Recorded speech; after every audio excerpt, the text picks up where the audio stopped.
Hakimi met un gros coup de pression au PSG. De son côté, Kylian Mbappé regrette déjà d'avoir quitté le Paris Saint-Germain. Aujourd'hui, nous vous parlerons d'une menace inattendue survenue dans le transfert de Ousmane Dembélé. Ensuite, nous vous détaillerons les dessous d'une grosse catastrophe qui pourrait donner des maux de tête à Luis Enrique. Restez jusqu'à la fin car il y a du lourd. La victoire contre Toulouse a été le moment idéal pour Hakimi pour faire une réclamation importante à la direction parisienne. En pleine célébration dans les vestiaires accompagné du président Nasser Al-Khelaifi et d'autres dirigeants parisiens, le Marocain a profité de l'ambiance euphorique du vestiaire pour lâcher un message lourd de sens à sa direction. Et mon nouveau contrat alors?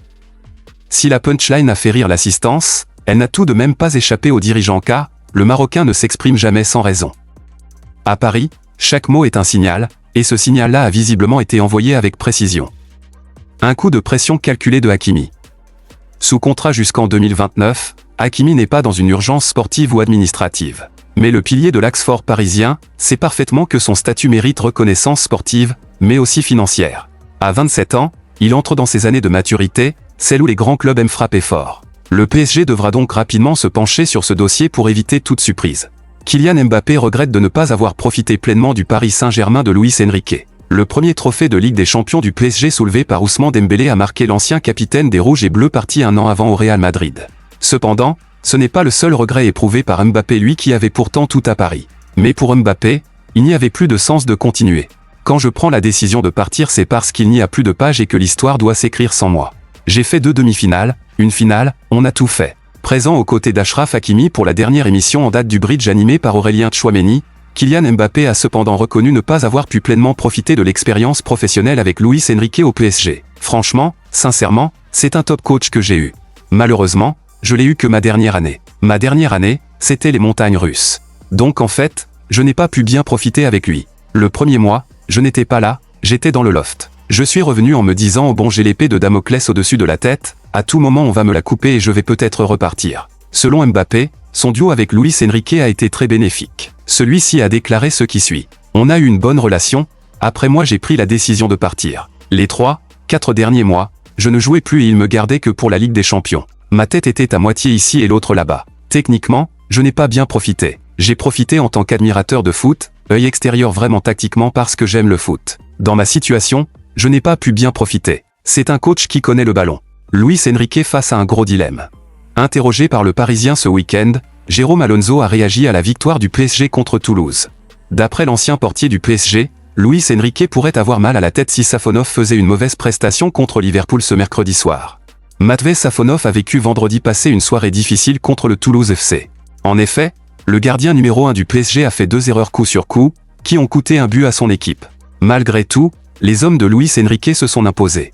À en croire Jérôme Alonso, Matvei Safonov ne sera pas inquiété par Lucas Chevalier dans un avenir proche, à moins qu'il ne passe totalement à côté de son match contre Liverpool ce mercredi soir.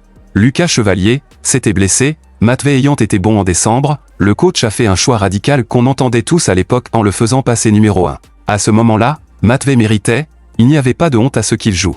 Mais on se demandait aussi ce qui pourrait se passer le jour où son niveau retomberait un peu. Faudrait-il relancer Lucas Chevalier? Soyons honnêtes, le faire là, c'est chaud, Lucas n'a pas joué depuis plus de 3 mois maintenant, a déclaré Jérôme Alonso, ancien gardien du PSG, lors d'un entretien accordé aux Parisiens. Dans la foulée, Jérôme Alonso en a rajouté une couche sur la rivalité entre Lucas Chevalier et Matvei Safonov au PSG. Même si la séquence n'est pas favorable à Safonov, je suis sûr que c'est lui qui jouera contre Liverpool. En revanche, s'il réalise une faible performance, face à Liverpool, il ne fait aucun doute que Chevalier récupérera sa place. Selon vous, lequel des deux doit rester titulaire au PSG? Donnez vos avis en commentaire. Une menace inattendue fait surface pour le transfert de Ousmane Dembélé. Sous contrat jusqu'en juin 2028, Ousmane Dembélé va-t-il rester au PSG? Tant qu'il ne prolongera pas son bail, la question se posera. D'autant plus qu'une nouvelle menace dans ce dossier vient d'apparaître, et cela ne fait pas du tout les affaires du PSG. L'arrêt Diarra pourrait être une révolution similaire à l'échelle du football que celle connue dans les années 1990 avec l'arrêt Bosman.